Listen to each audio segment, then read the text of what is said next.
My name's Knowles. I too am running in the 3rd District, Republican. Nice to finally meet you, sir. I'll just give a quick synopsis about my life, I think kind of brief. I grew up with a drill instructor for a father, so you can imagine how my days went consistently every day, Norm can attest to it. Life was always on the go. So I finally got my chance. I was sent out into the world, and I took my time, and I went into the Air Force as well. And I raised my right hand, and I swore an oath to the Constitution. It's something that I did not understand fully at that time, but as time went on, I kind of got it. So I came out, and I came back to Maryland and became a Democrat just like everyone else, and I believe that I knew what was going on. I was right half the time, and I was feverishly right about that. So I would call in to Sean Hannity and Rush Limbaugh and those guys, and I would have it out with them quite often. So I was looking to see my enemies in the Republican debate in 07, 08, when I came across Ron Paul, and he said a couple things that really struck me pretty hard, and I had to really reevaluate what I was doing. So I went back and I read my Constitution, thing I swore an oath to, and really realized what it meant, what was in there, and why things were written the way they were. So, with that, I'll give you a couple of the things that I believe in. Happens to be that the first thing is on this list for the Campaign of Liberty is also my first issue. I believe in individual rights. As a matter of fact, I think that that's the #1 job of us as congressional legislators, as well as the executive, the judicial, is to protect those rights on a federal level, state level. I actually also ran for governor in 2010, and if I made the governorship there, believe me, things would look a lot different around here than they do now.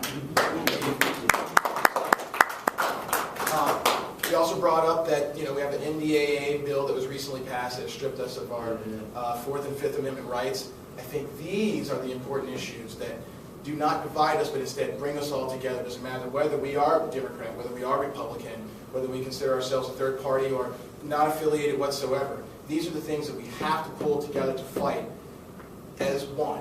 If we do not, we will definitely lose this battle separately. So that also goes with the #3 issue here, constitutional government. I believe that the form of government that we have now is not what's outlined in our Constitution. We have a very top-heavy government, a very small number of people, 545 people that are telling every last one of us what to do nationwide. It shouldn't be that way. Our state legislators are basically should be put out of their jobs since they really don't have any power left to them anymore because the federal government's usurped it all away from them. I'd like to, if I'm your congressman, I will go there and I will finally tell them that they don't have the right to do this. This document, this very old, beautiful document these guys made when they first started this country said that they do not have the right to do this, and I will make sure they understand that.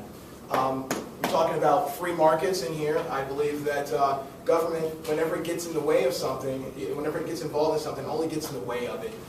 We can decide amongst ourselves the prices and the values that we value things and how we can sell them to other people. We don't need the government to stand in and tell us that we're going to have a $7,000 credit for a Volt that just went to $10,000 credit because no one bought it when it was at a $7,000 credit. This is the kind of engineering that they do, and they expect us to sit back and say that they know how to run our lives better than you do.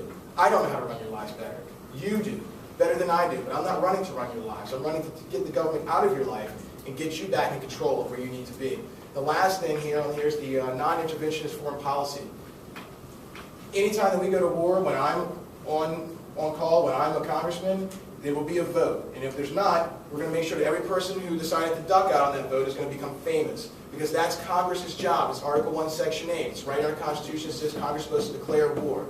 Not pass it off to one person to decide and have a split right down the middle. We're going to side with him because he's a Republican, or we're going to side with him because he's a Democrat. We're going to decide to go to war, and our Congress people are going to be held accountable to you. So I also do not believe that we as the United States are meant to be the policemen of the world. I don't believe we're supposed to go all around everywhere and tell everyone else how to do, especially when our house of cards is not in order. It makes no sense. It's hypocrisy. So with that, I'm going to leave you with something that my dad used to always say. My dad was fond of these sayings. And he said to me, son, he said, you take the good, you take the bad, you take them both. And there you have the facts of life. And I believe that in our foreign policy. There's no reason why we should try to make everyone one size fits all. There are a myriad of people, myriads of countries out there, and we do not own the right to tell them how to do things. I'm a different type of congressman, well, I will be, a different type of congressman, and we're going to bring the power back to you. That's why I'm running.